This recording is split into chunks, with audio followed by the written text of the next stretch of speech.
Hey guys, it's Jessica from PEZ Tutoring. So I was perusing social media the other day, as I do, and I came upon this post.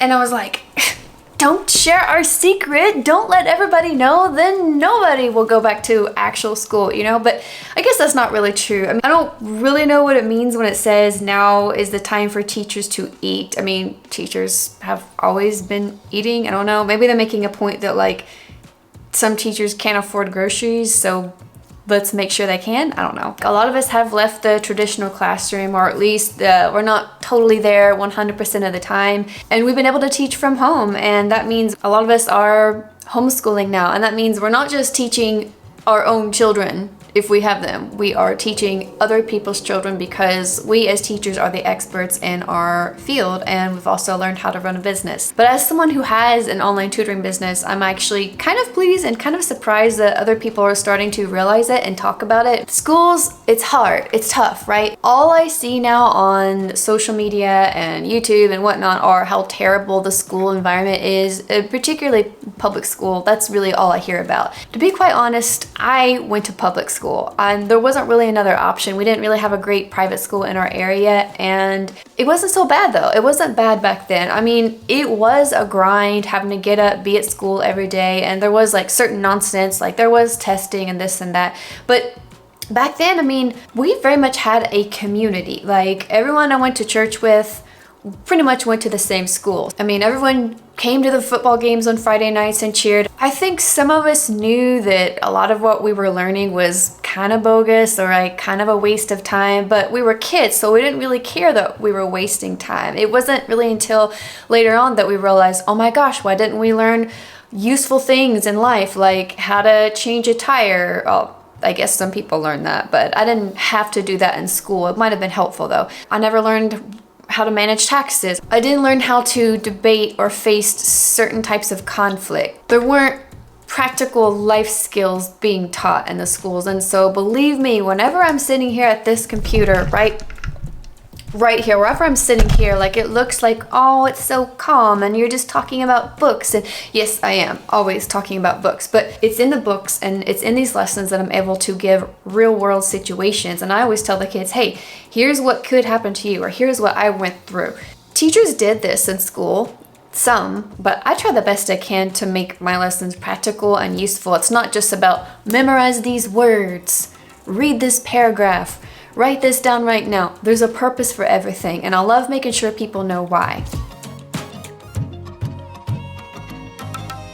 Okay, I'm so excited to share this. One of my students, one that I've had for quite a while now, over 2 years, she won an award. It was a literary award she won for writing this amazing poem. It was announced in the fall and they had the ceremony for it this spring, and her dad just sent these pictures to me. I love the student. She's an amazing writer, amazing learner too, because she's not perfect, nobody is, but she absorbs things really easily, and she's always willing to try something new, like, hey, let's write this. Let's read this really difficult book.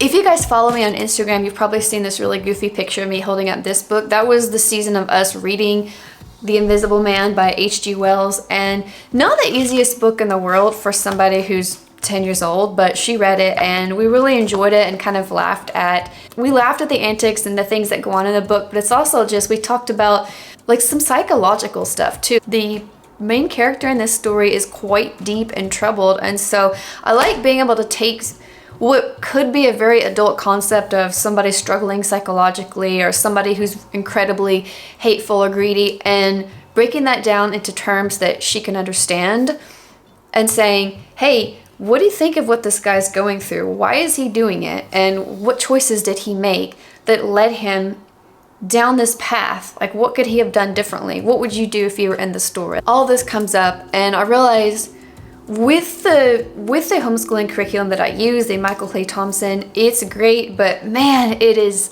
tough sometimes. So here's some books coming up. I decided we're gonna read these.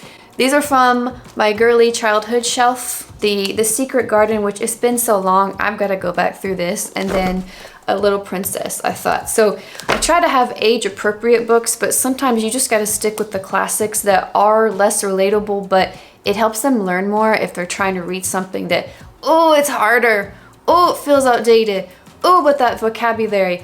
If something's well written, it's still worth taking a look at. I don't believe that kids should only read classic novels.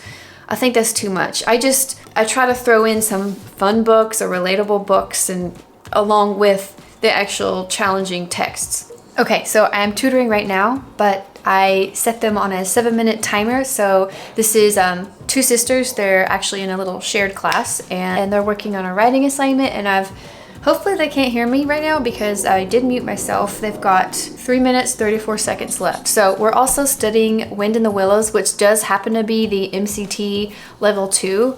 And I like this because this is on my Kindle, but also I have a free version that is, or has been downloaded on a dock. Alright guys, so it's time to get back to work. Go ahead and subscribe if you haven't yet, or just subscribe anyway and like this video if you enjoy this sort of thing. And I'll be back with another video. Bye.